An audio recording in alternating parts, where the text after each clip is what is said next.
There is a particular kind of darkness that belongs only to the world before electric light,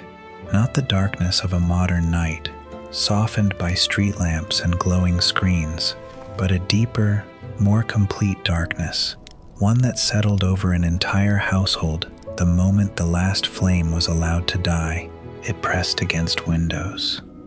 filled every corner of a room, and turned even a familiar hallway into something uncertain, something that had to be crossed carefully, by feel, or not crossed at all until morning G. Welcome back to Velaris Sleep. Tonight, we'll drift gently into a world without electricity, without light switches, without the soft glow of a screen ever within reach. We will step into homes lit only by small clay lamps burning oil, by thin rushlights dipped again and again in melted fat, by the warm, precious glow of a beeswax candle saved carefully for the most important evenings of the year. We will discover how entire civilizations organize their days, their work, and even their sense of time itself around one simple, unavoidable fact: that once the sun disappeared, true light became something a person had to earn and tend, and often pay for dearly. Consider, for a moment, how differently a single evening must have unfolded in a world like this. A family gathered not beneath a bright overhead bulb, but within a small circle of trembling flame, their faces half lit, half lost in shadow. Every task requiring light, mending a garment, reading a letter, tending to a sick child in the night, had to be weighed against the cost of the fuel being burned to make that light possible. And when the flame was finally allowed to go out, the darkness that followed was total, immediate, and, for anyone stepping outside, genuinely dangerous. Tonight, we will travel slowly through many different versions of this old relationship with darkness and light. We will begin in ancient Rome, where simple clay oil lamps, fueled by olive oil, illuminated modest households long after the Mediterranean sun had set. We will step into medieval Europe, where the poorest households relied on rushlights, thin reeds dipped repeatedly in animal fat, while the wealthy alone could afford the cleaner, sweeter light of beeswax. We will encounter, too, a strange and largely forgotten medieval practice: the ringing of a bell each evening that signaled every household to cover their fires and extinguish their lights, a moment of enforced, citywide darkness. If this kind of slow history helps ease you towards sleep, consider letting Velaris Sleep join you again tomorrow night, drifting through another quiet corner of the past. We will travel north as well, into the Viking world, where small soapstone lamps burned through months of genuine polar darkness,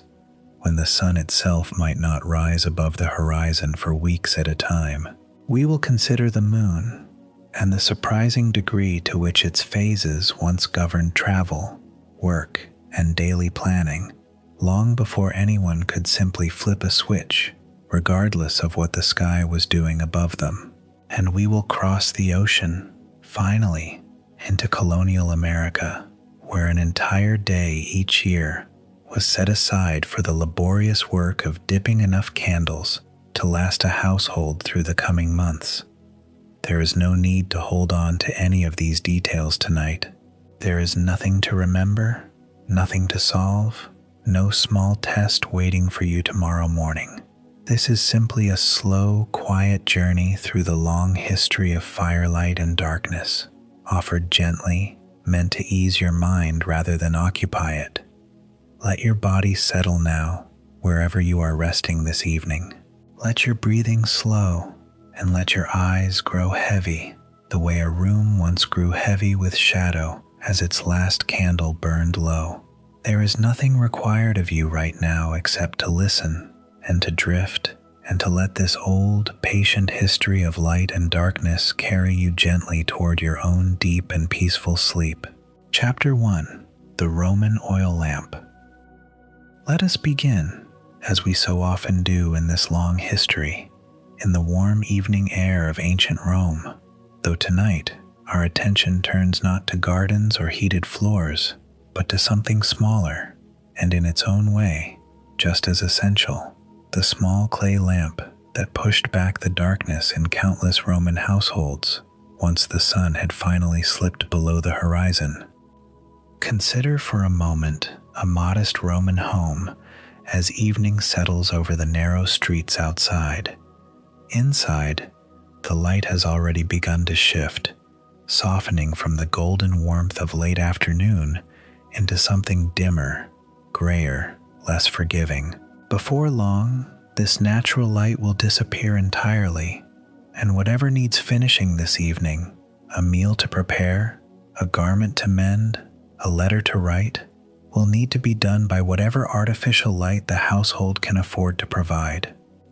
The primary source of this light throughout the Roman world was a small vessel we now call the oil lamp, known to the Romans themselves as a lucerna. These lamps were typically formed from fired clay, though wealthier households might possess versions cast from bronze, and their design, refined gradually over centuries, had become remarkably consistent by the height of the empire. A shallow, enclosed reservoir held a supply of oil, most commonly olive oil, drawn from the same abundant Mediterranean crop that filled Roman kitchens and anointed Roman bodies at the baths. From this reservoir, a small spout extended outward, and through this spout ran a simple wick, usually twisted from flax or linen fiber, its exposed tip the only part actually set alight. There is something worth pausing on here in the simple, elegant economy of this design. A Roman lamp required no elaborate mechanism, no careful assembly of separate parts. A household needed only oil, a length of suitable fiber for a wick, and a small flame to begin the process, perhaps carried over from the kitchen hearth, or struck fresh using flint and iron when necessary. Once lit, the wick drew oil steadily upward through capillary action, the same simple physical process that draws water up through a cloth, feeding the flame continuously as it slowly consumed the fuel stored below. Archaeological excavations, particularly at sites like Pompeii, where the sudden eruption of Vesuvius preserved an entire Roman town in remarkable detail, have uncovered thousands of these lamps, ranging from simple, undecorated vessels clearly intended for ordinary daily use, to elaborately molded lamps decorated with mythological scenes, gladiatorial contests, or images of household gods. This variation reflects something important about Roman society more broadly, since lamps, much like nearly every object in this long history we have traced together, existed along a spectrum shaped by wealth and status. A poorer household might own only a single simple lamp, its clay body plain and undecorated, its light modest and carefully rationed. A wealthier household, by contrast, might possess numerous lamps, some with multiple wick openings allowing several flames to burn simultaneously from a single vessel, mounted upon tall bronze stands that lifted their light higher into a room, casting a broader, steadier glow across dining halls and reception rooms alike. It is worth considering, too, just how central olive oil itself was to this entire system of Roman light. Throughout much of the Mediterranean world, olive trees grew abundantly, and olive oil served multiple essential purposes within Roman daily life, as a cooking ingredient, as a component of bathing and body care, and as the fuel that quite literally lit Roman evenings. This abundance meant that oil for lamps, while certainly not free, remained within reach of a fairly broad portion of Roman society, though the very poorest households likely rationed their lamp use carefully, reserving precious oil for genuinely necessary tasks, rather than burning it simply for comfort or convenience. There, in a modest household as darkness fully settles outside, we might imagine a single lamp now burning at the center of the main room, its small flame casting a warm, flickering circle of light across a simple wooden table. A woman sits within this circle, perhaps mending a torn tunic, her needle catching the lamplight with each careful stitch. Nearby, a child might be finishing a simple meal, the lamp's glow softening the edges of the room into deep, indistinct shadow beyond its immediate reach. This was the genuine, practical reality of Roman artificial light, a small, precious circle of visibility surrounded on all sides by a darkness that pressed close and constant. Roman lamps found their place too within the deeply important religious life of the household. Nearly every Roman home maintained a small shrine known as a lararium, dedicated to the household gods believed to protect the family and its property. Lamps burned here regularly, their flame considered a genuine offering, a small gesture of ongoing devotion and respect toward the spirits believed to watch over the household's well-being. This blending of practical and spiritual purpose, much as we witnessed in our earlier exploration of medieval herbal medicine, reflects how thoroughly artificial light was woven into the deeper fabric of Roman daily and religious life,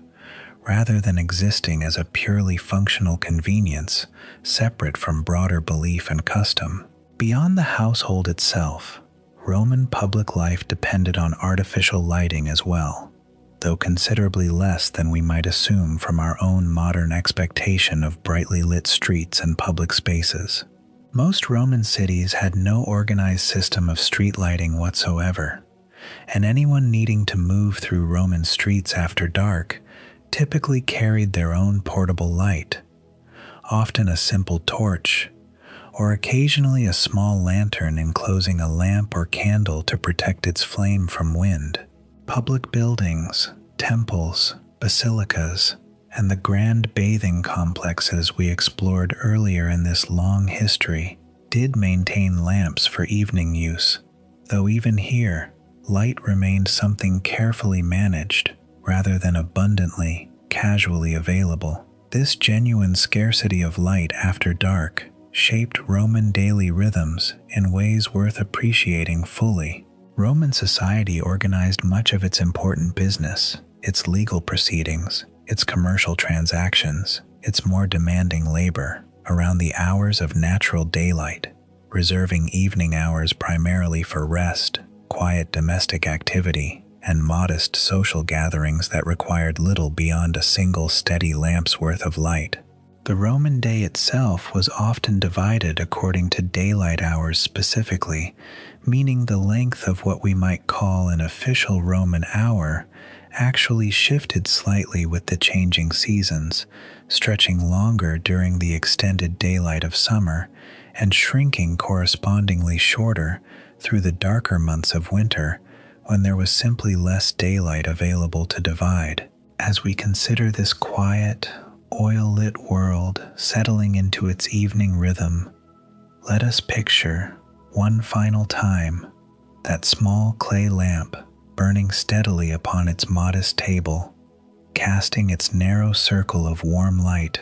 across a household, drawing gradually toward sleep. Beyond this circle, the wider Roman night waits patient and genuinely dark, a darkness that would remain, in one form or another, the constant companion of human evenings for many centuries still to come, across every culture we will visit together throughout the remainder of tonight's long, quiet journey. Rest for a moment, if you wish, in the warm, flickering glow of that small Roman lamp,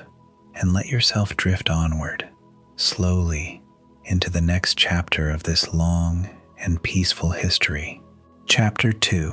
The Rushlight and the Tallow Candle.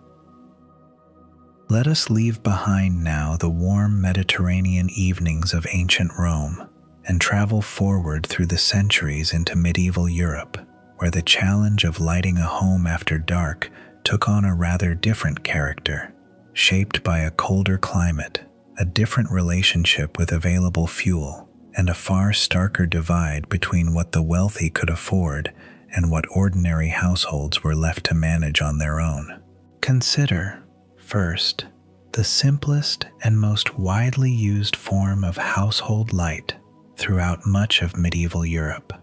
the humble rushlight. This was not a candle in the way we might picture one today, but something considerably more modest, fashioned from the common rush plant that grew abundantly along riverbanks, marshes, and damp meadows across much of the continent. The process of transforming this ordinary plant into usable light required patience rather than any particular skill, though the resulting light itself remained, by most accounts, dim, smoky, and rather short-lived. The preparation began with the harvesting of rushes during the warmer months, when their stems had grown tall and full of the soft, spongy pith that made them suitable for this purpose. Once gathered, the outer green skin of each rush was carefully peeled away, though a narrow strip was traditionally left intact along one side, running the full length of the stem to provide enough structural support to hold the fragile pith together once the surrounding skin had been removed. What remained was a thin, pale strip of soft plant fiber, dried carefully until it had lost most of its moisture. This dried rush was then repeatedly dipped into melted fat, most commonly tallow, the rendered fat of cattle or sheep, saved carefully from butchering and cooking throughout the year specifically for this purpose. Each dip coated the rush pith with a thin layer of fat, and repeated dipping, allowing each layer to cool and harden slightly before the next, gradually built up enough fuel along the rush's length to sustain a small, steady flame once lit. There, in a modest medieval cottage as the light fades outside, we might picture a woman engaged in exactly this work, a shallow dish of melted tallow set beside her, its faint animal scent mixing with the general smells of the household, wood smoke, damp earth, and whatever had most recently been cooked over the hearth fire. She works through a bundle of prepared rushes methodically, dipping each one, setting it aside briefly to cool, then dipping again, building up the household's supply of rushlights that will carry the family through the coming weeks of darker evenings. The rushlight, once complete, was typically held not in a candlestick in the way we might imagine, but in a simple iron holder specifically designed for this purpose, often little more than a pair of pincers or a small clip that gripped the rush at a slight angle, allowing it to burn efficiently while directing any dripping fat safely away from surrounding surfaces. This holder might be set upon a table, or in poorer households, simply propped against a nearby object, its flame small and unsteady, casting a dim, flickering light that illuminated perhaps only the immediate area of a single task, rather than an entire room. It is worth acknowledging honestly that rushlight, by nearly every account that survives from this period, produced a genuinely poor quality of light. It burned quickly, often lasting only a matter of minutes before needing replacement, and it produced considerable smoke, along with a distinctly unpleasant odor as the tallow fat burned. Historical records suggest that a household relying entirely on rushlights might need dozens, sometimes over 100, to see them through a single long winter evening of activity, meaning that the preparation of these simple lights represented an ongoing, genuinely significant portion of household labor throughout the year. And yet, despite these real limitations, rushlight offered something genuinely valuable to households who could not afford better alternatives.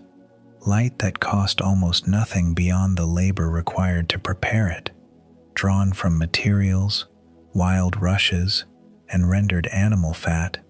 that many families already possessed or could gather freely from their surrounding land. For the poorest households throughout medieval Europe, this modest, smoky, short-lived light represented the only realistic option for extending useful activity beyond the hours of natural daylight. Somewhere above this humble rushlight, in terms of both quality and cost, sat the tallow candle, a somewhat more refined product that required greater initial investment but offered longer, steadier burning time in return. Tallow candles were formed by repeatedly dipping a length of proper wicking, typically twisted cotton or flax thread, into a pot of melted tallow, building up layer after layer around the central wick until a candle of sufficient thickness had formed. This process, while related to rushlight preparation in its basic technique, produced a genuinely different object, a proper candle capable of standing upright on its own, burning considerably longer and more predictably than a simple rush. Tallow candles, however, carried their own well-documented drawback, a persistent, somewhat unpleasant smell as they burned, a consequence of the animal fat itself, along with a tendency to produce more smoke and soot than finer alternatives. Historical accounts from this period frequently mention this particular quality of tallow candlelight, the way its scent lingered within a room, mixing with wood smoke and whatever cooking had recently taken place, creating an atmosphere we might find genuinely unfamiliar today, accustomed as we are to light sources that produce neither scent nor visible smoke of any kind. Consider, too, the particular rhythm that candle making itself imposed upon medieval households, since this was rarely a task undertaken casually or in small quantities. Tallow, saved carefully throughout the year from butchering and cooking, would typically be rendered and prepared for candle making during specific periods, often in the cooler months when the fat itself was less likely to spoil before it could be properly used. A household might spend an entire day, sometimes longer, engaged in this single task, melting tallow in a large pot over the hearth fire, dipping wicks repeatedly, hanging completed candles to cool and harden before storing them carefully for the months ahead. There is a particular scene worth picturing here. In this quiet, laborious work, a kitchen filled with the warm, slightly greasy scent of melting tallow, rows of pale candles hanging to cool from a wooden frame suspended above the workspace, a woman moving steadily between pot and frame, dipping, hanging, dipping again, her hands and apron inevitably marked by the work despite her careful attention. This labor, repeated year after year, represented an essential, if unglamorous, contribution to her household's ability to function through the darker months ahead, when useful daylight hours shrank considerably and evening tasks depended entirely on whatever light the family had managed to prepare and store in advance. Beyond the household itself, this stark divide between rushlight and tallow candle reflected something important about the broader structure of medieval society, a divide that would grow considerably wider still once we consider the substantially more expensive alternative available to only the wealthiest households, the beeswax candle, whose particular history and significance await us in our next chapter this evening. Rest for a moment, if you wish, in the dim, flickering glow of that humble rushlight, its small flames steady against the deepening medieval evening, and let yourself drift onward, slowly, into the next chapter of this long and peaceful history. Chapter 3. Curfew, the Covering of Fire. Let us turn our attention now toward a particular medieval practice that reveals something genuinely fascinating about how thoroughly authorities once concerned themselves with the simple matter of household fire and light after dark. This is the practice we now know through the word curfew, a term whose origins reach directly back to this medieval custom, though its original meaning differs considerably from how we understand the word today. The term itself derives from the Old French phrase couvre-feu, meaning quite literally, to cover the fire. In its original medieval context,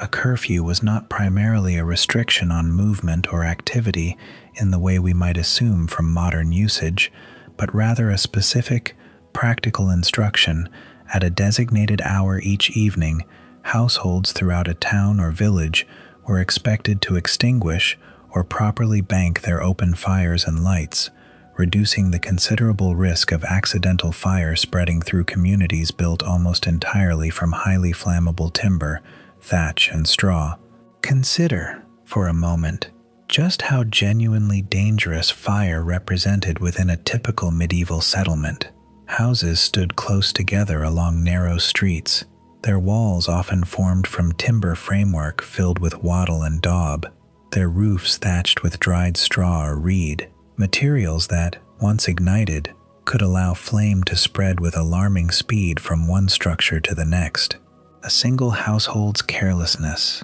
an unattended lamp knocked over,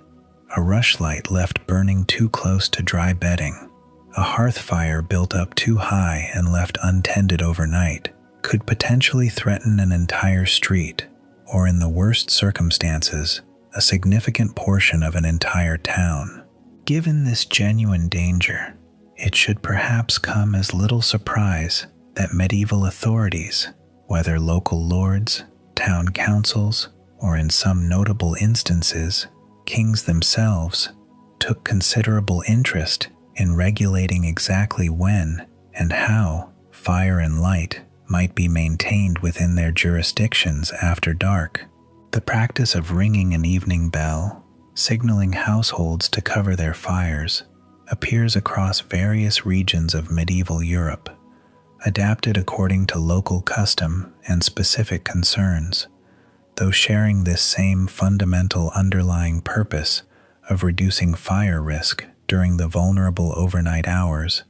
when households slept and any accidental blaze might go unnoticed until it had already spread dangerously. There, in a medieval town, as evening settles fully into night,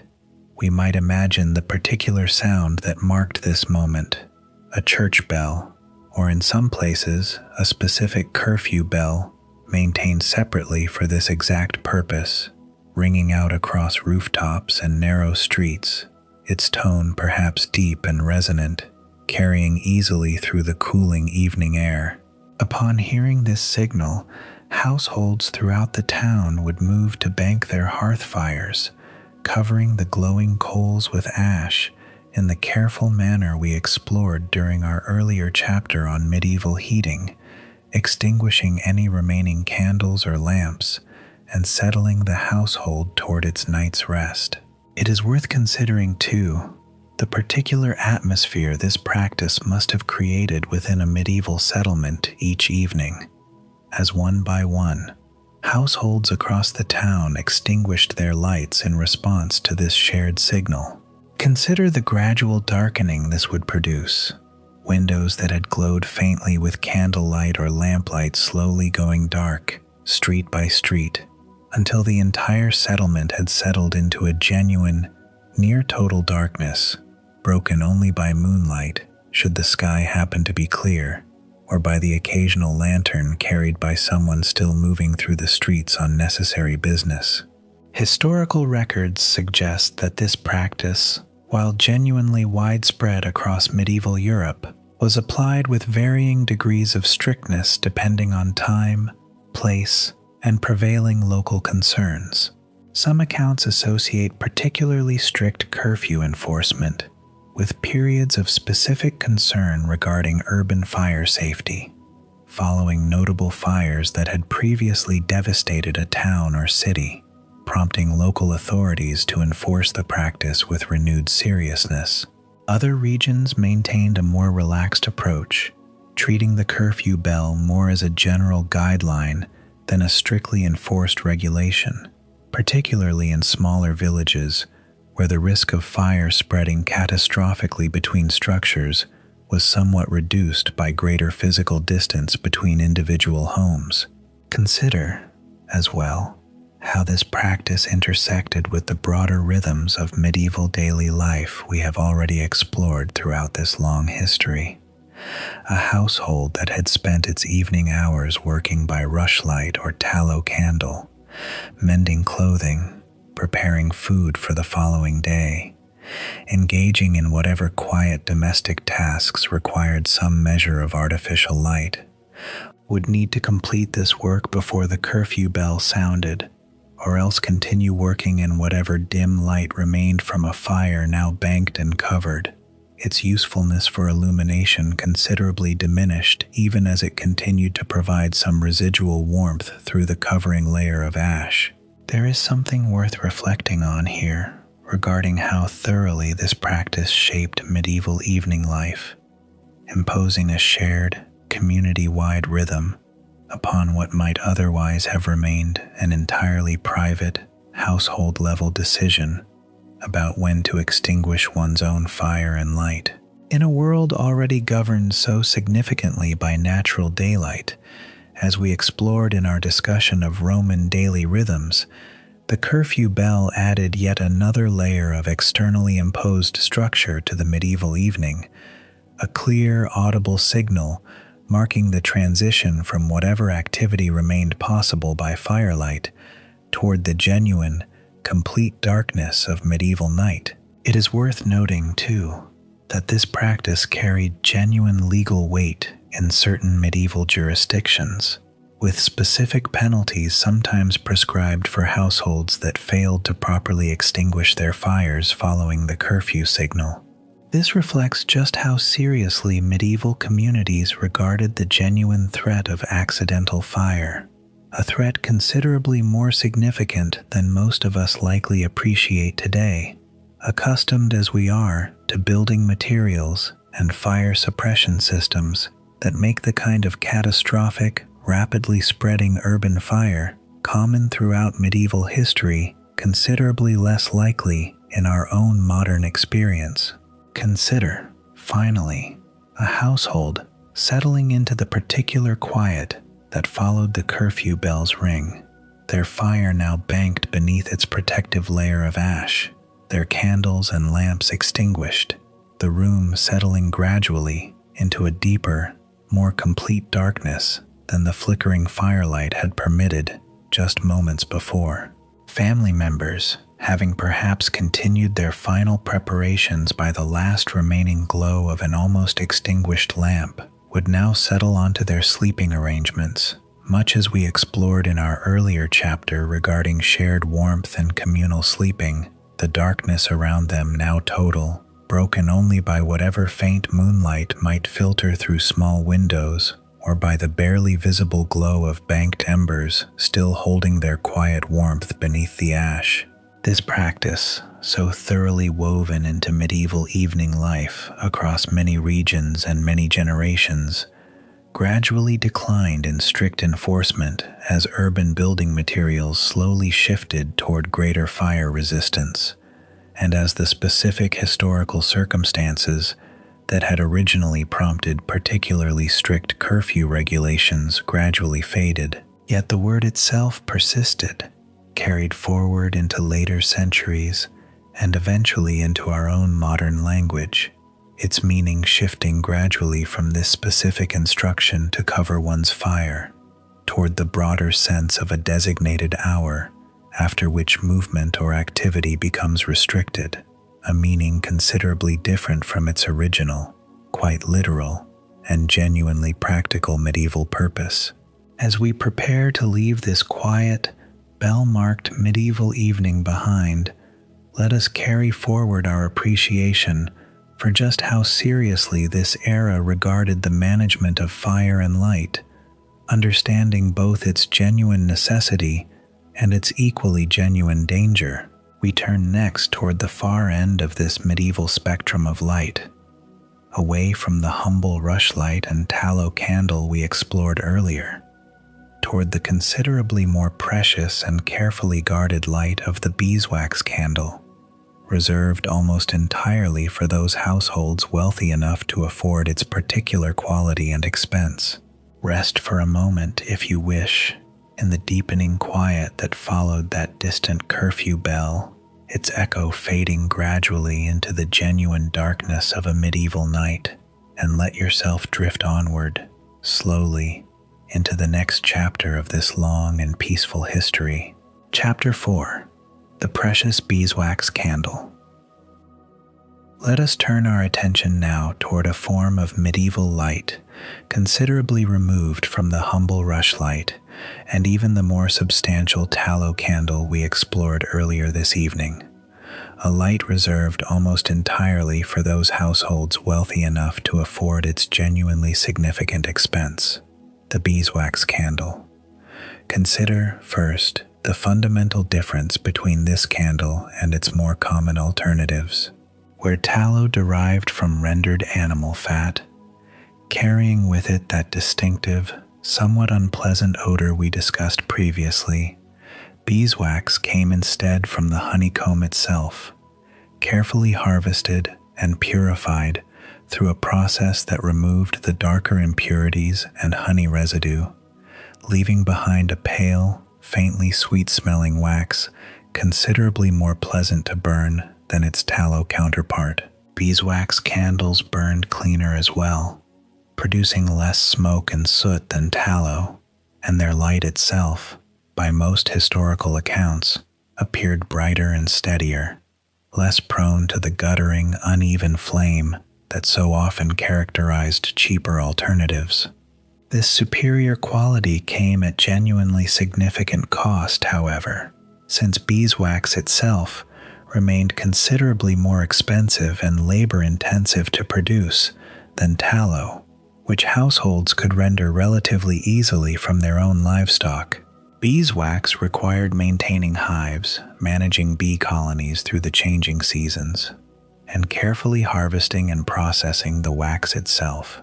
a specialized undertaking that most ordinary households simply did not pursue on any significant scale. Consequently, beeswax candles remained largely the province of the wealthy, of the church, and of specific occasions considered important enough to justify their considerable expense. Somewhere within this broader picture, monasteries occupied a particularly significant position in medieval beeswax candle production, much as we explored regarding their essential role in preserving medical knowledge during our earlier chapters this evening. Many monastic communities maintained their own beehives, both for the honey these colonies produced and for the wax that served the monastery's own considerable candle needs. Religious services throughout the medieval period depended heavily on candlelight, and beeswax candles in particular carried genuine symbolic significance within Christian worship. Their pure, clean-burning light, considered appropriately dignified for use upon altars and within the most sacred moments of religious ceremony. There, within a monastery's specific candle-making workshop, we might picture monks engaged in this careful, patient work, melting purified beeswax in shallow vessels, dipping prepared wicks repeatedly in the manner we explored regarding tallow candles, though working now with a substance considerably more costly and therefore treated with correspondingly greater care. Waste was minimized wherever possible, and the resulting candles, once completed, were allocated carefully according to the specific needs of the monastery's religious calendar, reserved for the most important services and ceremonies throughout the year,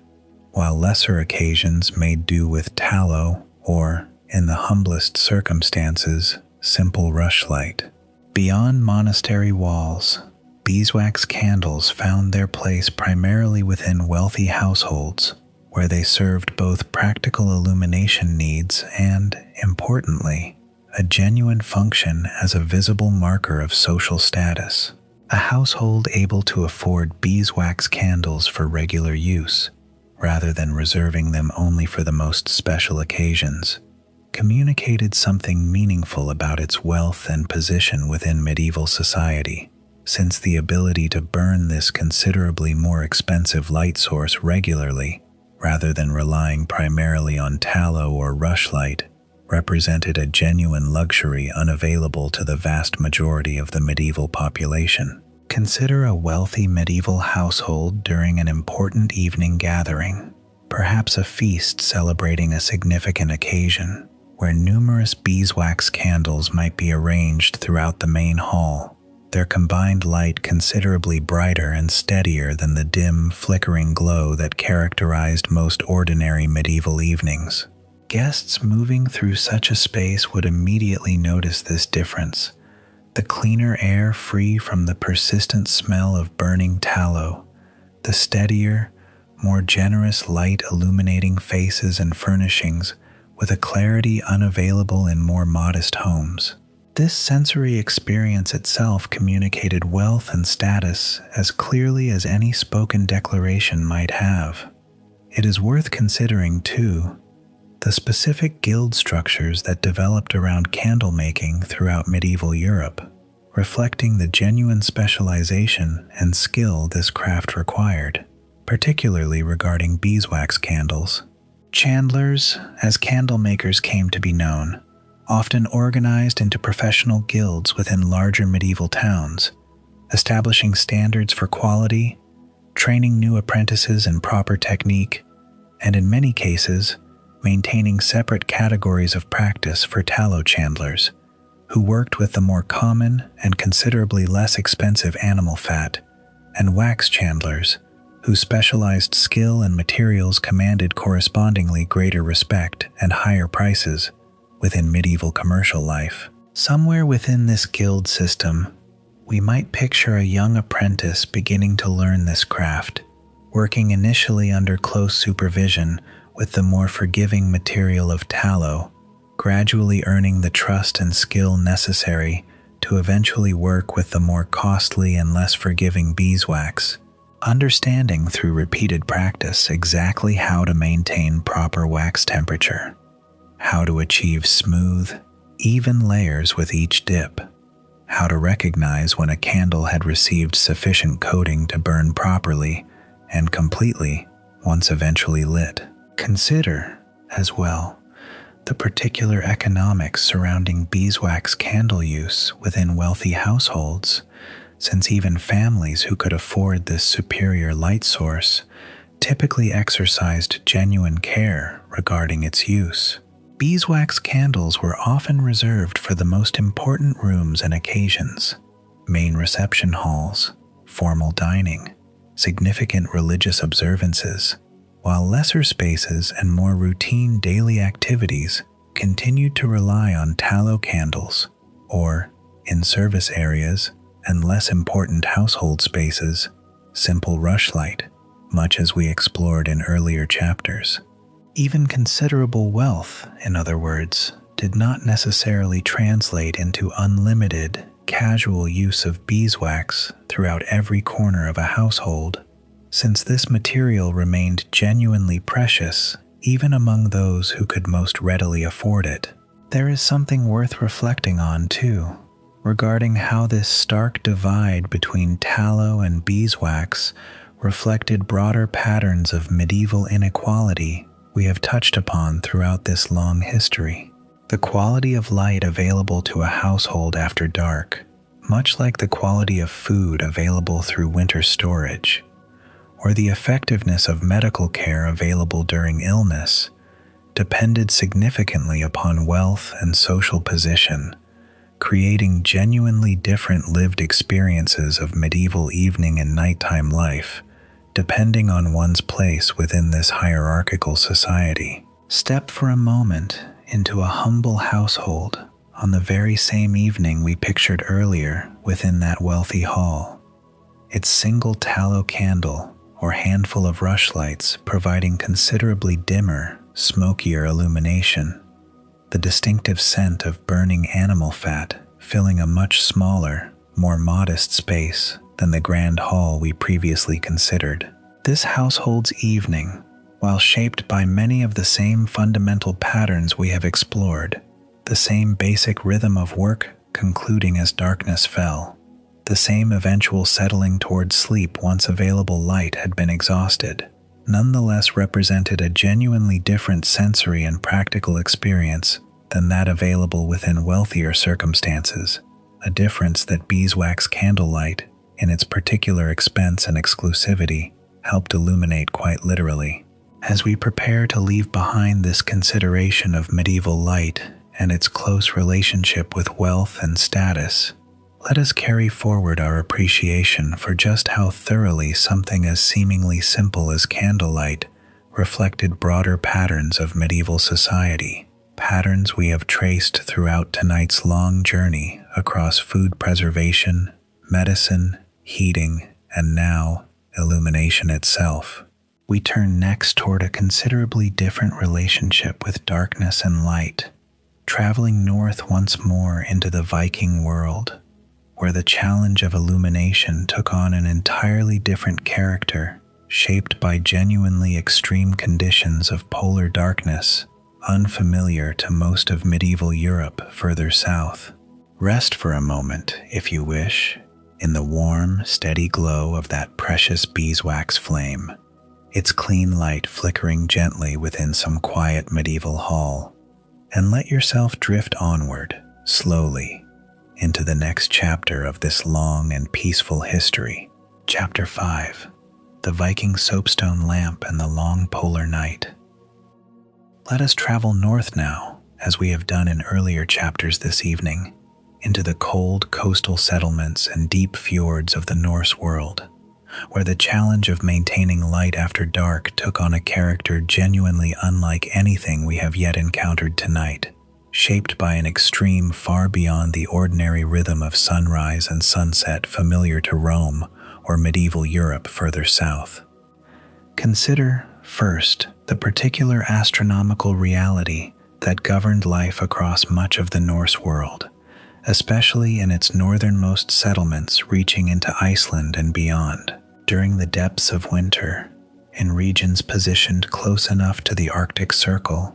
the sun itself might barely rise above the horizon at all, offering perhaps only a few brief hours of pale, indirect daylight before sinking away again, leaving the remaining 20 hours or more in genuine, sustained darkness. This was a rhythm considerably more extreme than anything we have yet explored throughout this long history, one that demanded its own particular solutions for maintaining any useful light through these long, dark months. The primary tool the Norse people developed for this purpose was a genuinely clever and remarkably durable device, the soapstone lamp. Soapstone, a soft, easily carved stone abundant throughout much of Scandinavia and Iceland, proved ideally suited to this purpose, since it could be shaped relatively easily using simple tools, while remaining sturdy enough to withstand the heat of sustained burning without cracking or degrading significantly over repeated use. Archaeological excavations across Norse settlements have uncovered numerous examples of these lamps, typically shaped as shallow, bowl-like vessels, sometimes round, sometimes more elongated, with a small depression or channel along one edge, designed to hold the wick in place while it drew fuel from the oil pooled within the main body of the lamp. Consider for a moment the particular fuel that powered these Norse lamps, since the Norse world lacked the abundant olive oil that had fueled Roman lamps in our earlier chapter this evening. Instead, Norse households relied primarily on animal fats and oils drawn from their immediate environment, seal oil and whale oil along coastal settlements with ready access to marine hunting, and rendered fat from livestock, particularly from fish liver oil, in regions where fishing formed a central part of the local economy. These fuels, while producing a somewhat different quality of light and scent than olive oil, burned effectively within the simple soapstone lamp design, providing genuine, sustained illumination through the long Norse winter darkness. There, within a Norse longhouse settling into the deep darkness of a polar winter afternoon that might, in more southern latitudes, still count as broad daylight,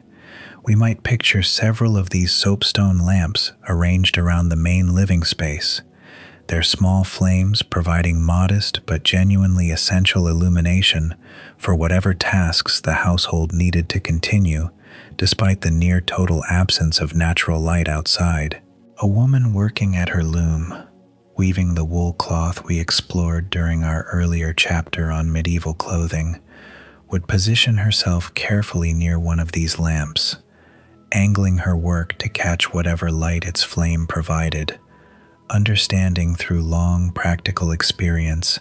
exactly how to make the most of this modest, precious illumination. It is worth considering, too, just how thoroughly this extended winter darkness shaped the broader rhythm of Norse daily and seasonal life, in ways considerably more pronounced than the seasonal daylight variation we discussed regarding Roman timekeeping. Norse communities organized much of their most demanding physical labor: fishing, farming, construction, trade voyages by longship, around the brighter, longer days of summer, when nearly continuous daylight in the more northern regions allowed for extended working hours unavailable during winter's dark months. Winter, by contrast, became a season of necessarily reduced outdoor activity, a time when households turned inward, relying on the food stores we explored during our earlier chapter on Viking winter preservation, and on whatever indoor tasks, weaving, woodworking, storytelling, could be accomplished within the limited illumination their soapstone lamps provided. Consider, as well, the genuine psychological and communal dimension this extended darkness likely introduced into Norse winter life. With outdoor activity considerably curtailed and useful light available only through these modest lamps, Norse households and their broader communities likely spent considerably more concentrated time together during these dark winter months than during the busier, more independently occupied days of summer. This aligns naturally with what we explored during our earlier chapter regarding shared warmth within Norse longhouses, families and sometimes livestock sheltering together against the cold. And here again, against the near-total winter darkness, this same pattern of close communal gathering likely intensified considerably. There, within this same fire-lit, lamp-lit longhouse,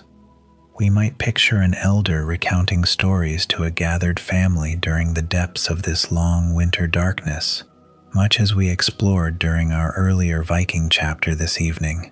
their voice carrying easily through a room made intimate by the limited reach of soapstone lamplight, faces illuminated only within a modest circle immediately surrounding each flame, the wider room fading into deep shadow beyond this limited glow. Consider, too, how differently the arrival of spring must have felt within this genuinely extreme context of Norse winter darkness, compared to the more moderate seasonal transition experienced throughout most of medieval Europe further south. The gradual lengthening of daylight hours as winter finally released its grip likely carried genuine emotional and practical significance for Norse communities, marking not merely a change in weather or temperature, but a fundamental shift in how much of daily life could once again unfold beneath natural light, rather than depending entirely on the modest, carefully maintained glow of soapstone lamps burning through months of near-continuous darkness. It is worth noting, too, that Norse mythology and cultural understanding reflected this genuine preoccupation with darkness and light in ways that surface throughout surviving sagas and later literary sources. Concepts of light and darkness carried genuine symbolic weight within Norse cosmological thinking, reflecting, perhaps, just how deeply this extreme seasonal variation in daylight shaped not only practical daily life, but the broader cultural imagination of communities who spent such significant portions of their year navigating genuine, sustained winter darkness using little more than these simple, effective stone lamps and whatever animal fat or oil their environment provided. Consider, finally, a Norse household settling toward sleep during the depths of this extended winter darkness.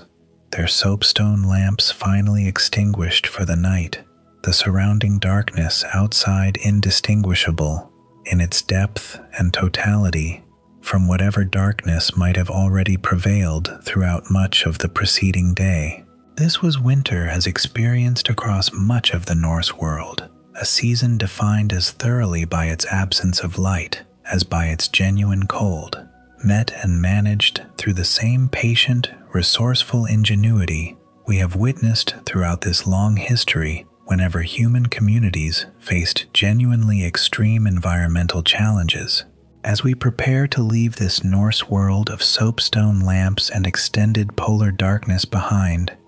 let us carry forward our appreciation for just how thoroughly this particular environmental extreme shaped an entire culture's relationship with light, work, and communal gathering. We turn next toward a somewhat different consideration of darkness and light, examining how the moon itself, and the particular figures we know as night watchmen, helped govern travel and timekeeping throughout the wider medieval world we explored earlier this evening. Rest for a moment, if you wish, in the warm, modest glow of that Norse soapstone lamp, its small flame holding back the vast winter darkness surrounding a long house settling toward sleep, and let yourself drift onward, slowly, into the next chapter of this long and peaceful history. Chapter 6. Moonlight, Watchmen and Traveling by Dark. Let us return now to the wider world of medieval Europe, setting aside for a moment the extreme polar darkness of the Norse settlements we just explored,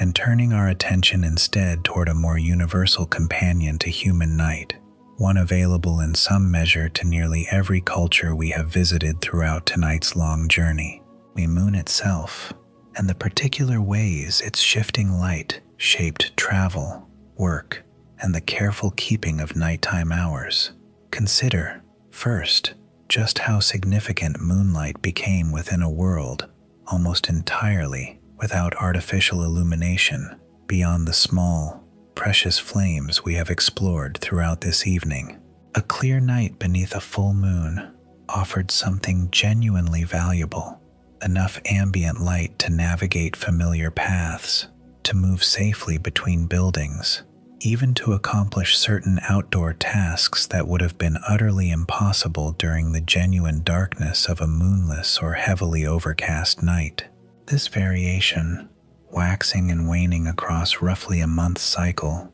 meant that the moon itself functioned as a kind of natural calendar,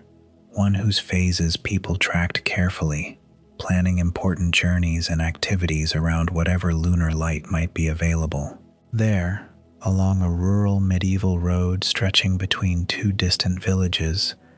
we might picture a traveler timing his departure specifically to coincide with a period of bright moonlight, understanding through long practical experience that a journey undertaken during the full moon's illumination would prove considerably safer and more manageable than the same distance attempted during the deep darkness of a new moon,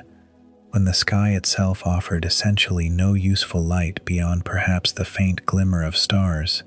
on an especially clear night. Consider, too, how thoroughly this lunar rhythm intertwined with broader medieval understanding of time and season,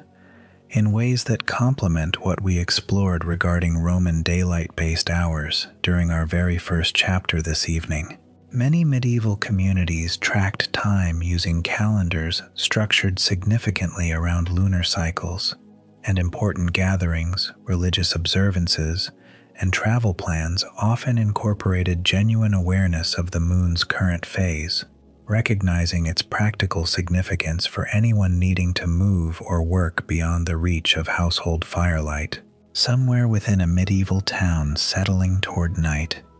we encounter another figure whose role deserves genuine attention within this broader history of darkness and light: the night watchman. Nearly every substantial medieval town maintained some version of this position, an individual or small group tasked with patrolling streets throughout the night hours, watching for fire, for disturbance, and simply for the general safety of a community that had, following the curfew practices we explored in our earlier chapter, extinguished most of its own household light and settled towards sleep. Consider the particular sound that marked a night watchman's rounds through medieval streets. Since this figure typically announced the passing hours through a distinctive verbal call, sometimes accompanied by the ringing of a small bell or the striking of a wooden clapper, informing anyone still awake of the current hour and, often, offering some general reassurance regarding the town's continued safety and quiet. Historical records from various medieval towns preserve fragments of these traditional calls, verses recited by watchmen marking each passing hour through the night, blending practical timekeeping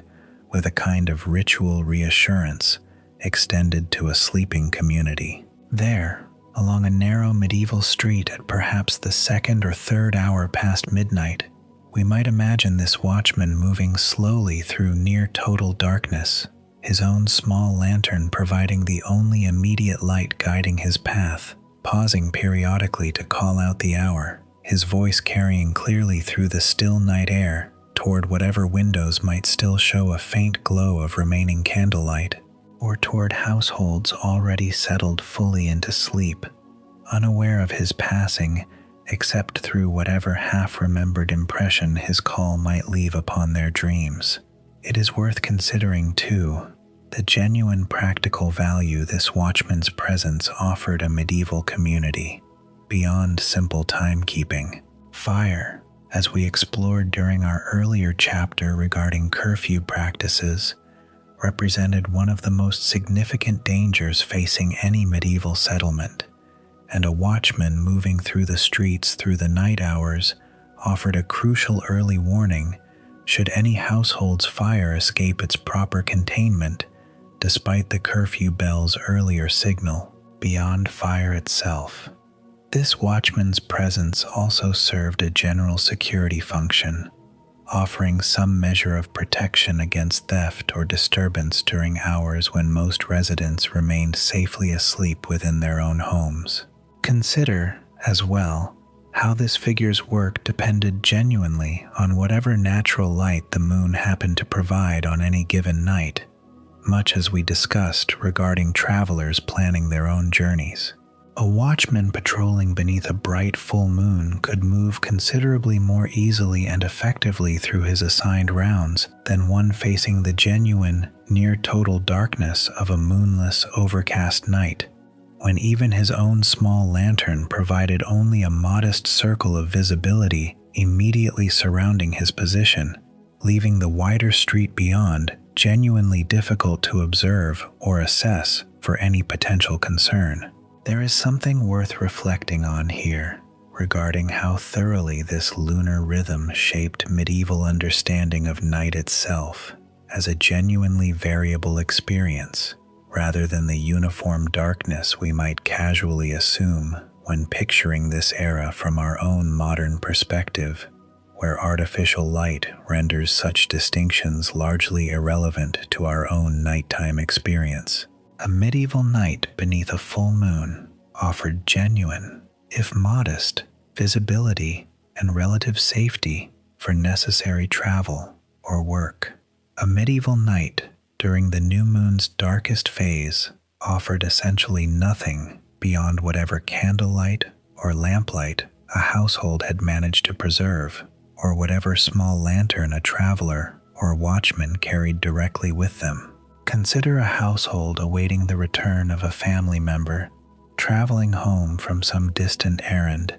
timing their expectation not merely by distance and typical travel speed, but by careful awareness of the moon's current phase, understanding that a journey undertaken during bright moonlight might proceed considerably faster and more safely than the same distance attempted during a darker lunar period, when a sensible traveler might instead choose to wait for morning rather than risk a difficult night journey without adequate light to navigate safely. It is worth noting, too, that this careful attention to lunar phases extended into numerous other areas of medieval practical life beyond simple travel planning, including agricultural practices, where certain planting or harvesting activities were sometimes timed according to lunar phase, reflecting broader folk beliefs regarding the moon's influence over growth and natural processes, beliefs that intertwined, much as we explored regarding medieval herbal medicine in earlier chapters, both genuine practical observation and broader spiritual or superstitious understanding characteristic of this era's approach toward the natural world. Consider, finally, a medieval town settling into a particularly dark, moonless night, its watchmen moving carefully through streets rendered genuinely difficult to navigate by the complete absence of lunar illumination, his lantern's small circle of light the only reliable guide through streets that, on a brighter night, might have remained at least partially visible beneath the moon's more generous glow. This variation, this genuine dependence upon a natural cycle entirely beyond human control, shaped medieval nighttime experience in ways considerably different from our own modern relationship with artificial light,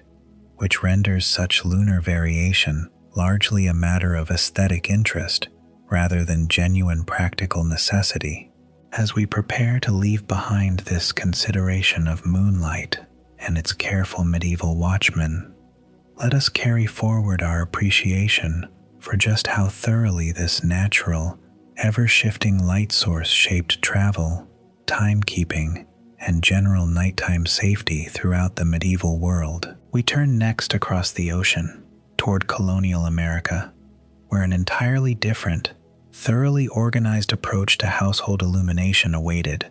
centered around the substantial yearly labor of candle dipping that ensured a family's light supply through the months ahead. Rest for a moment, if you wish, in the quiet, moonlit stillness of that medieval street,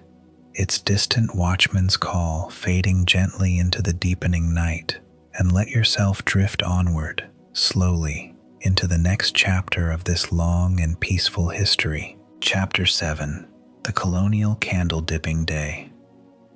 Let us cross the ocean now, as we have done in earlier chapters throughout this long history, traveling from medieval Europe toward the farmhouses and modest settlements of colonial America, where the challenge of maintaining household light took on a particular, thoroughly organized character, centered around a single, substantial day of labor undertaken once or twice each year to secure a family's candle supply for the months ahead. Consider, first, just how significant this yearly task became within colonial household management, reflecting patterns we have already touched upon regarding tallow candle production during our earlier chapter on medieval Europe, though organized here with a particular seasonal thoroughness suited to the demands of establishing a household within a genuinely new and often challenging environment. Colonial families, much like their medieval predecessors, relied primarily upon tallow, rendered from their own livestock, saved carefully throughout the year specifically for this purpose, supplemented in certain regions by a genuinely distinctive colonial American alternative we will explore shortly. There, within a colonial farmhouse kitchen, as autumn settles into its final weeks, we might picture an entire household mobilizing for what colonial diaries and household records frequently refer to simply as Candle Dipping Day, a task substantial enough to require the participation of multiple family members, sometimes extending across an entire day, or even longer, depending on the quantity of candles a particular household required to see them through the coming winter and beyond. The process itself began with careful preparation of the tallow, rendered slowly over the household's hearth fire until it reached a proper consistency, free from the impurities that might otherwise cause a finished candle to burn unevenly or produce excessive smoke. This rendered tallow was then transferred into a large pot or kettle, kept warm enough to remain liquid throughout the day's work, while nearby, lengths of wicking, typically twisted cotton or linen thread, were prepared and cut to appropriate lengths, often tied in groups along wooden rods or sticks that could be dipped simultaneously into the prepared tallow. Consider the particular rhythm this work established throughout the day, since candle dipping required patience considerably more than any specialized skill. A rod holding several wicks would be dipped briefly into the warm tallow, then withdrawn and set aside to cool and harden slightly, while other rods, already dipped previously, awaited their next layer. This process repeated dozens of times throughout the day, each dip adding another thin layer of tallow to the growing candles, gradually building them toward proper thickness through this patient, repetitive labor. There, within this same busy colonial kitchen, we might picture children assisting with simpler aspects of this work, perhaps managing the rotation of rods between dipping and cooling stations, while adult family members oversaw the more critical task of maintaining proper tallow temperature and consistency throughout the day. This work, though genuinely tedious in its repetition, offered a natural occasion for family conversation and shared labor, the kind of communal domestic work that characterized so much of colonial household life, echoing similar patterns we explored regarding medieval wool preparation and weaving in earlier chapters this evening. Consider, too, a genuinely distinctive alternative available to certain colonial households, particularly along the northeastern coast: bayberry wax, derived from the waxy coating found on the berries of the bayberry shrub, which grew abundantly along coastal regions of colonial New England. This wax, once properly extracted through a laborious process of boiling the berries and skimming the floating wax from the surface of the resulting liquid, produced candles considerably more pleasant than tallow, burning with a distinctive, subtly sweet fragrance and producing notably less smoke and odor than their tallow counterparts. There is something worth pausing on here in the particular labor required to harvest this bayberry wax, since the yield from any given quantity of berries remained genuinely modest, requiring considerable effort to gather enough berries and extract sufficient wax to produce even a small batch of candles. Consequently, bayberry candles occupied a position somewhat analogous to the beeswax candles we explored in medieval Europe, valued for their superior quality and pleasant scent, yet remaining considerably more labor-intensive to produce than ordinary tallow, and therefore reserved by many households for special occasions rather than everyday use. Consider a colonial household preparing specifically for an important holiday or celebration, perhaps setting aside their more ordinary tallow candles in favor of carefully preserved bayberry candles for this particular occasion, their cleaner, sweeter burning quality considered appropriately special for marking whatever event the family intended to observe. This pattern of reserving superior light sources for significant occasions, while relying on more ordinary economical alternatives for daily use, echoes similar patterns we witnessed regarding beeswax and tallow candles throughout medieval Europe, suggesting a genuinely consistent human tendency to treat quality light as something worth celebrating and reserving for meaningful moments, rather than something to be taken entirely for granted during ordinary daily life. There, within a colonial farmhouse settling into a typical winter evening, we might picture a family working by the light of their more ordinary tallow candles, mending clothing, preparing food for the following day, perhaps reading aloud from whatever books the household possessed, their evening activities shaped considerably by the modest, flickering light these candles provided, much as we have witnessed throughout every culture explored during tonight's long journey through the history of artificial illumination. It is worth considering, too, how this yearly candle-dipping labor connected to the broader seasonal rhythm of colonial household management we explored during our earlier chapter regarding winter preparation and food preservation. Just as households gathered and stored firewood, preserved food through salting and root cellar storage, and prepared their winter clothing and bedding, so too did they prepare their supply of candles, understanding that once winter's genuine cold and darkness arrived in full, the opportunity to undertake this labor-intensive task would become considerably more difficult, requiring instead reliance upon whatever supply had already been carefully prepared during the more temperate days of early autumn. Consider, as well, the genuine care with which finished candles were typically stored following this substantial day of labor, often wrapped carefully and kept in cool, dry conditions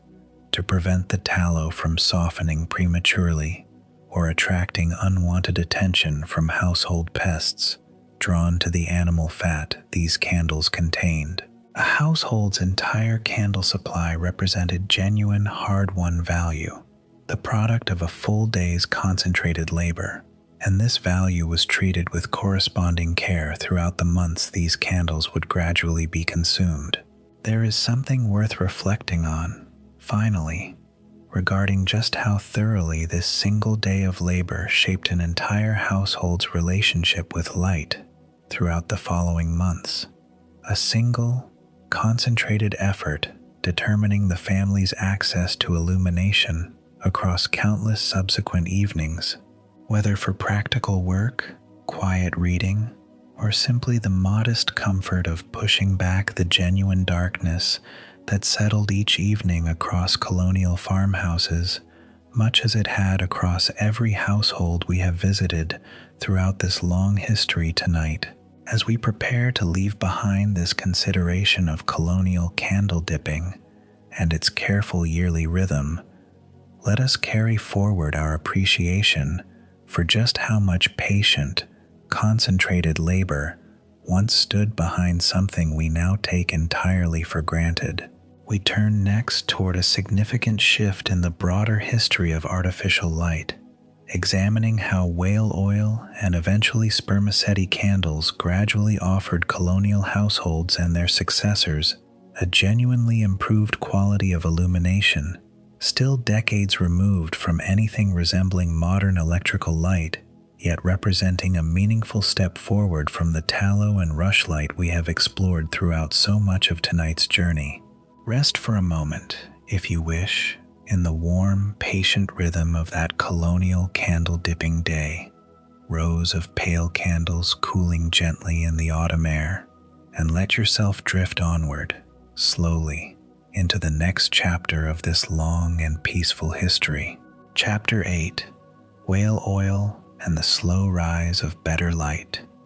Let us turn our attention now toward a significant, if gradual, shift in this long history of artificial illumination, one that unfolded across the later colonial period and into the early years of American independence. As whale oil and eventually a related product known as spermaceti began offering households a genuinely improved quality of light,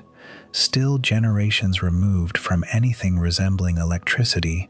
yet representing a meaningful step beyond the tallow and rushlight that had dominated household illumination for so many centuries before. Consider, first, the particular industry that developed around this pursuit, centered significantly in coastal New England towns, where communities increasingly turned toward the ocean itself as a source of household illumination. Whaling, already established as a significant economic activity along the northeastern American coast, expanded considerably during this period, driven in substantial part by growing demand for whale oil, valued not only as fuel for lamps, but eventually for the superior candle wax that could be derived from a specific type of whale, increasingly targeted by these expanding whaling operations. There, along a bustling colonial harbor town, we might picture the particular rhythm this industry established within the broader community. Whaling ships departing for voyages that might extend many months, sometimes years,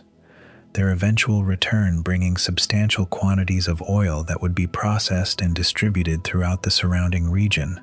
fueling lamps in households considerably beyond the immediate coastal communities where this industry itself was centered. Consider the particular quality whale oil offered when used within a simple oil lamp, similar in basic design to the Roman lamps we explored during our very first chapter this evening, though burning a fuel drawn from an entirely different source and context. Whale oil burned considerably cleaner than many alternative fuels, producing less smoke and a steadier flame than tallow candles, while remaining more affordable than beeswax, offering many households a genuinely improved middle option between the cheapest, poorest quality light and the most expensive, exclusive alternatives we explored in earlier chapters regarding medieval Europe. There is something worth pausing on here regarding a particularly significant development within this broader whale oil industry: the discovery and increasing use of spermaceti, a waxy substance found specifically within the head cavity of sperm whales, which, once properly processed, produced candles of genuinely superior quality, burning with a notably brighter, whiter flame than tallow or even ordinary whale oil lamps, while producing considerably less odor and smoke than the animal fat candles that had dominated household lighting throughout so much of the history we have traced together tonight. Consider a colonial household fortunate enough to afford these spermaceti candles, perhaps reserving them, much as wealthier medieval households had once reserved their beeswax candles for particularly important occasions or for specific tasks requiring especially clear, steady illumination, while continuing to rely on more ordinary tallow candles for everyday household use. This pattern, we might notice, echoes remarkably consistently across nearly every culture and era we have explored throughout this long history. A persistent human tendency to develop a hierarchy of light quality, reserving the finest, most expensive options for special circumstances, while managing daily life through more economical, if less impressive, alternatives. There, within a prosperous colonial home during an important evening gathering, we might picture spermaceti candles arranged carefully throughout the main rooms,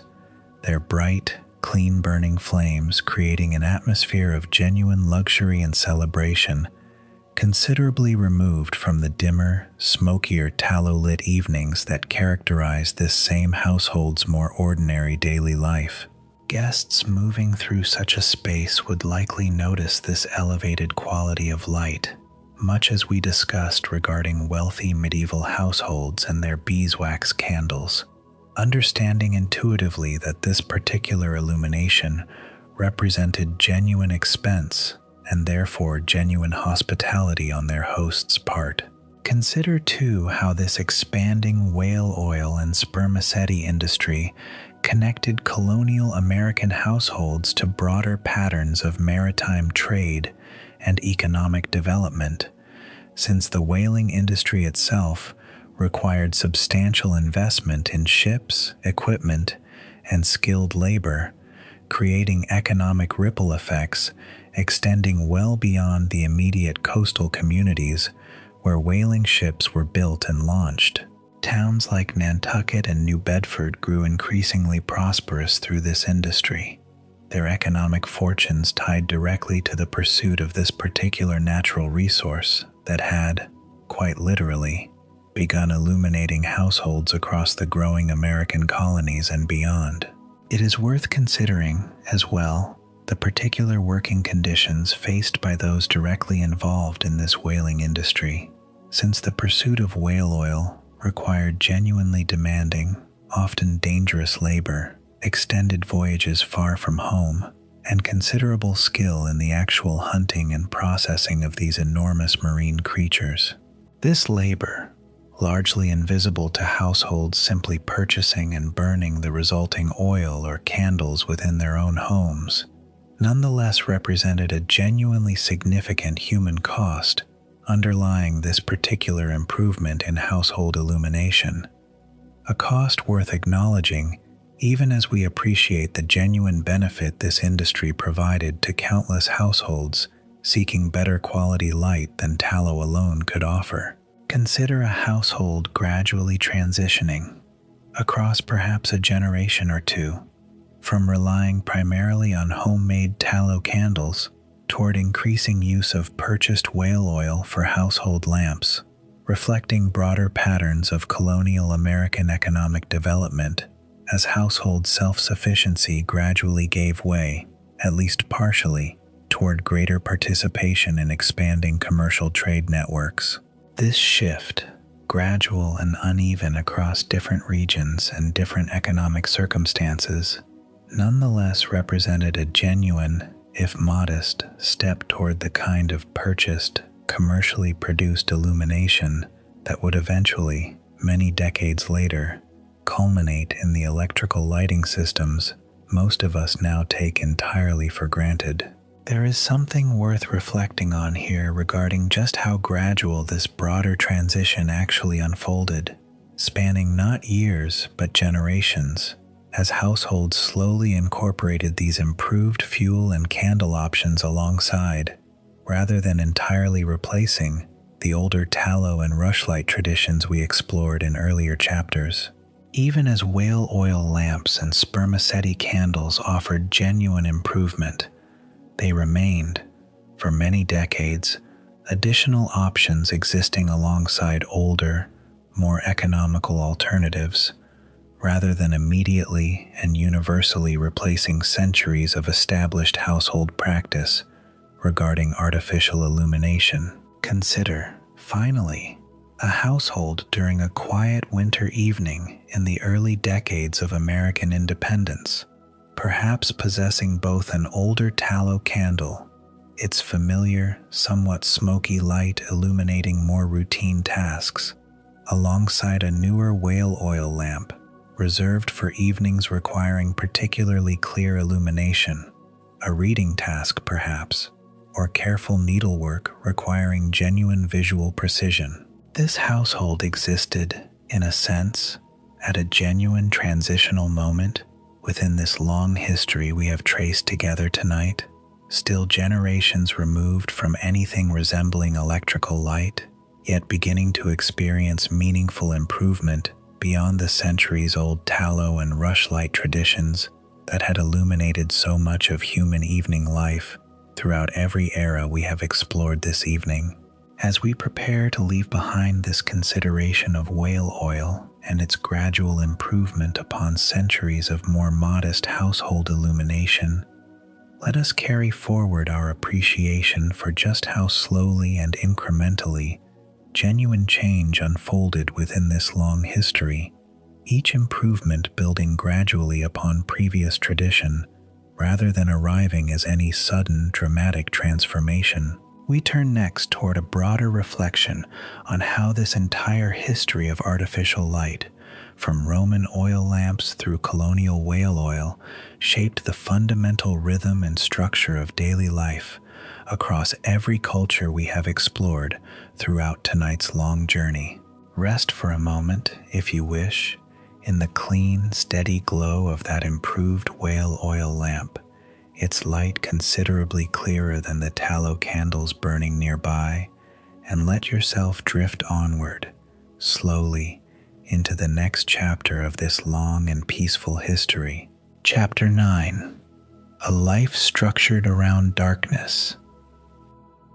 Let us pause now, before we bring tonight's long journey toward its gentle close, and consider something broader than any single culture or specific technology we have explored throughout this evening. The fundamental way that darkness itself and the genuine scarcity of reliable artificial light shaped the basic structure and rhythm of daily life across every era we have visited tonight, from ancient Rome through colonial America. Consider first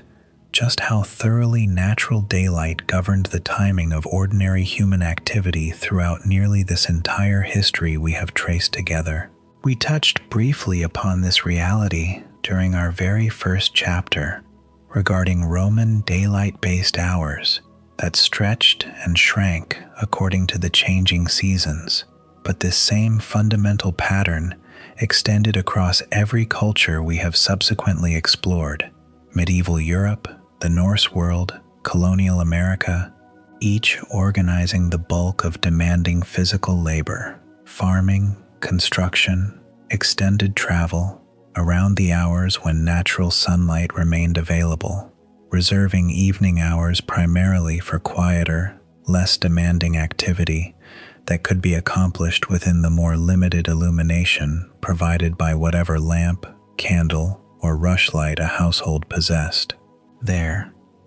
across countless households throughout this long history,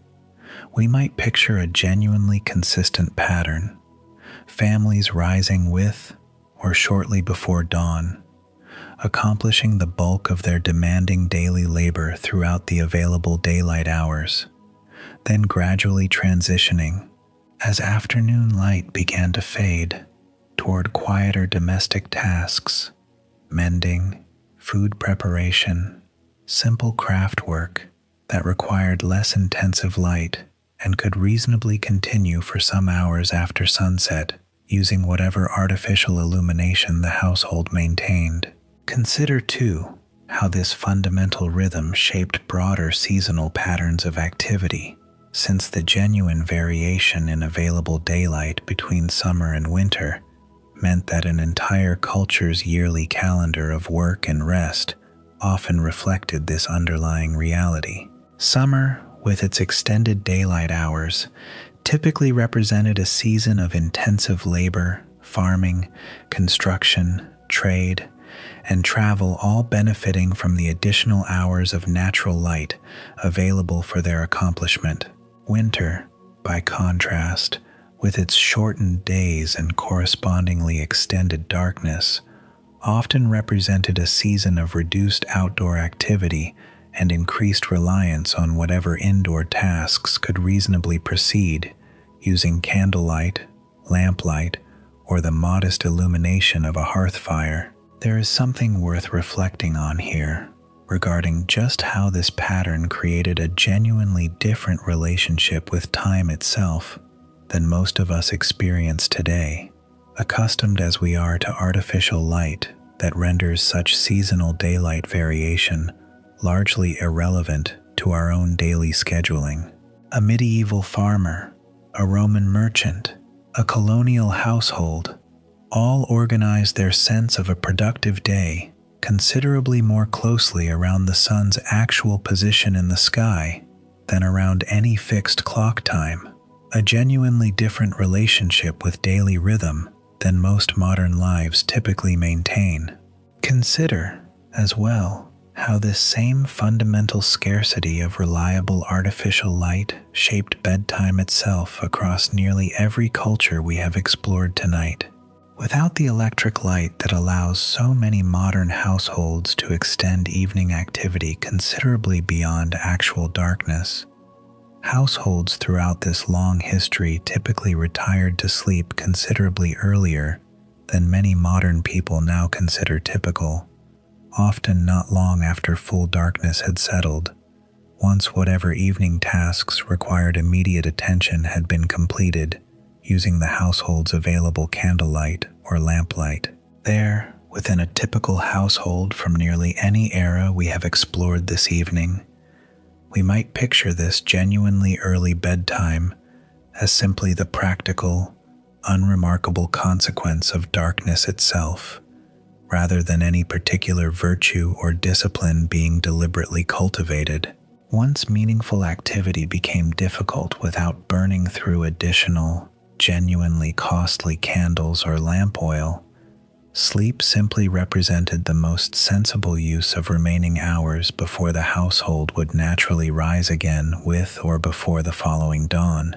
Consider, too, how this pattern connects meaningfully to broader themes we have explored throughout this entire evening's journey: the careful, patient preservation of food through salting and root cellar storage, the thoughtful management of heat through hearth fires and shared warmth, the diligent seasonal preparation of firewood, clothing, and now, candlelight itself. Each of these patterns reflects a genuinely consistent underlying reality. Households throughout this long history lived considerably more directly within the rhythms and constraints of the natural world than most of us now experience. Their daily and yearly patterns shaped significantly by sunlight, by season, by the genuine practical limitations of whatever fuel and light sources their particular environment and economic circumstances allowed them to maintain. There is something worth appreciating, too,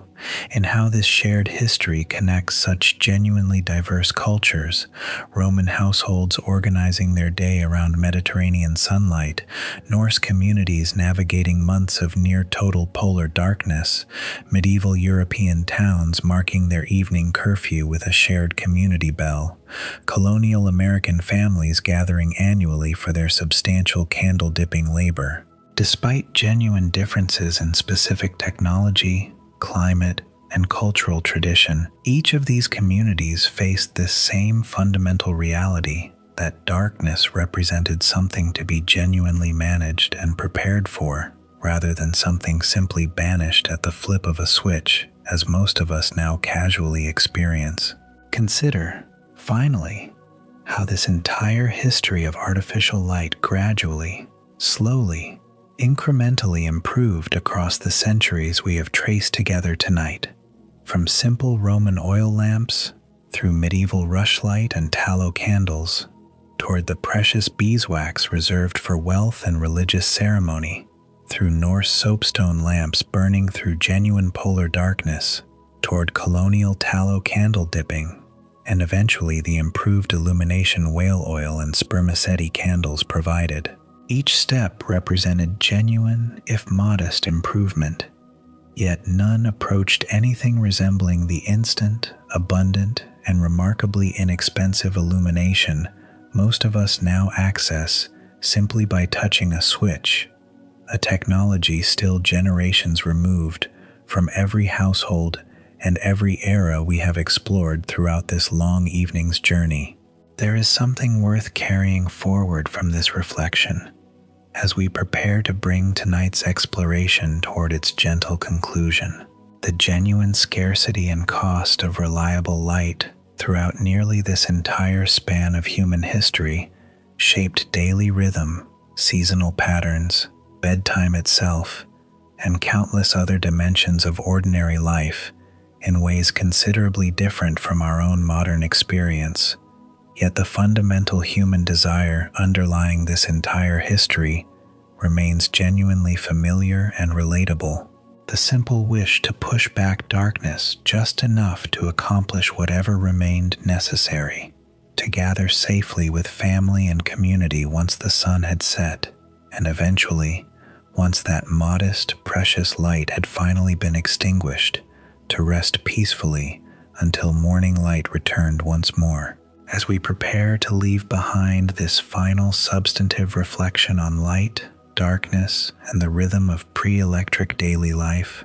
let us carry forward our appreciation for just how thoroughly this long history connects every culture and era we have explored throughout tonight's journey, each shaped by the same fundamental challenge of managing darkness through whatever tools, fuel, and patient human ingenuity their particular circumstances allowed. Rest for a moment, if you wish, in the quiet, settling darkness that once followed every household's final extinguished candle,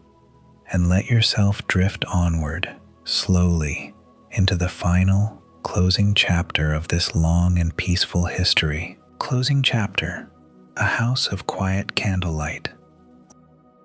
Let us imagine, one final time tonight, a house settling into the deep, quiet hours of night,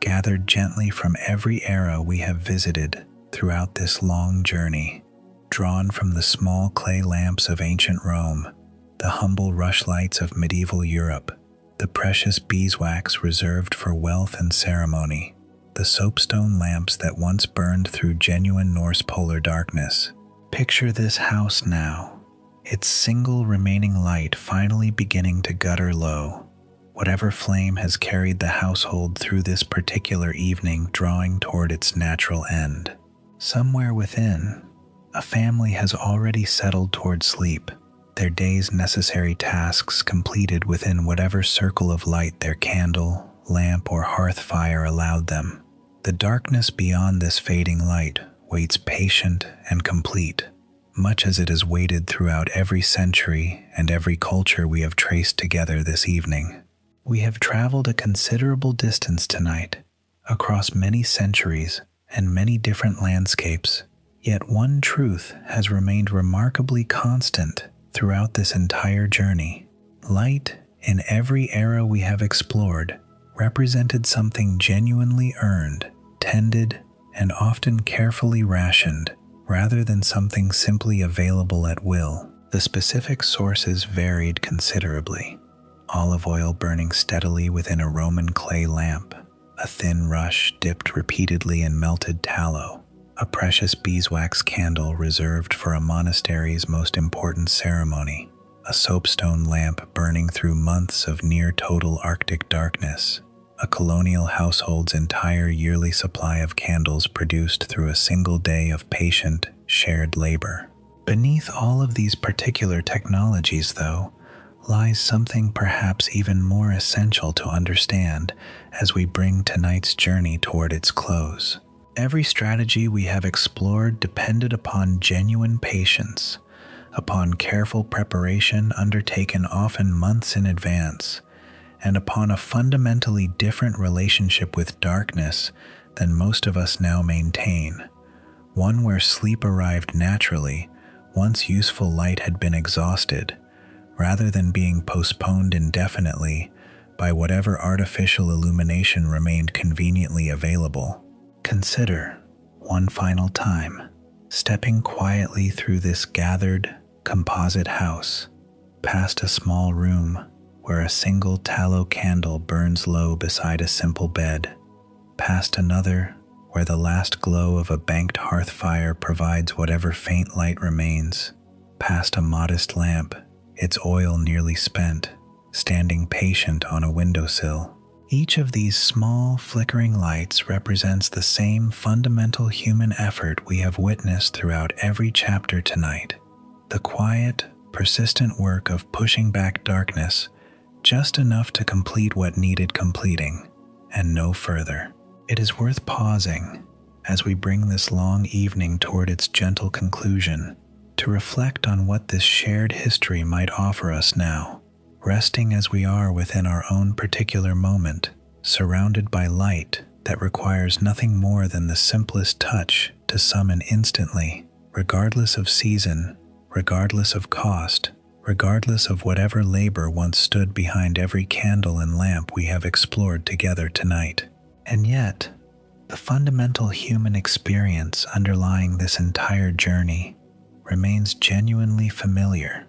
We still find comfort in gathering close as darkness falls. We still feel that particular, quiet relief when a final light is extinguished and rest can finally, fully begin. Let your own body settle now, fully and completely, into whatever comfort surrounds you this evening, trusting, as countless generations before you have trusted, in the simple value of rest itself, arriving now as it always has, once the day's light has finally been allowed to fade. Picture, one final time, that gathered house settling completely into darkness, its last candle finally extinguished, its inhabitants resting peacefully within a stillness unbroken by any remaining flame. Outside, whatever moon might be visible casts its own patient,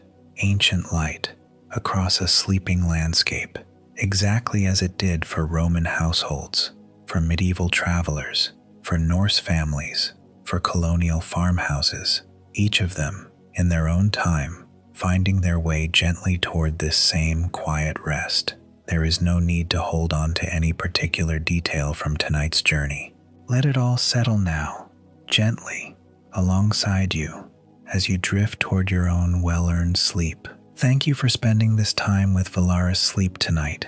Let the warm Roman lamplight, the humble rushlight, the precious beeswax flame, the Norse soapstone glow, and the patient colonial candle all carry you gently now into your own deep, restful, peaceful sleep.